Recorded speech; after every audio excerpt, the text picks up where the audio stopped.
বরিশালে সাংবাদিককে নির্যাতনের ঘটনায় অভিযুক্ত পুলিশ কনস্টেবল নাবিদ আঞ্জুমকে প্রত্যাহার করা হয়েছে।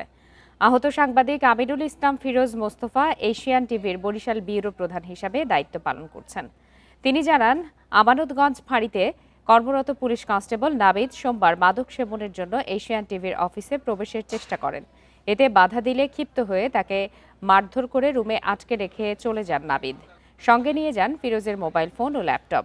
এরপর অন্যদের মাধ্যমে খবর পেয়ে পুলিশ তাকে উদ্ধার করে। মহানগর পুলিশের উপকমিশনার সুশান্ত সরকার জানান, এ ঘটনার পর অভিযুক্ত নাবিদকে প্রত্যাহার করা হয়েছে।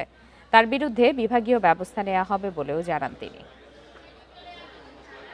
পুলিশ যখন আমার ফোনটা রিসিভ করছে 999 থেকে, যখন পুলিশ আসতেছে তখন ও আমাকে মাথার উপরে দা দিয়ে আঘাত করে আমাকে দুর্বল করে ফেলাইয়া ও দরজা বাইরে থেকে লক করে দিয়ে বাইরে গেছে।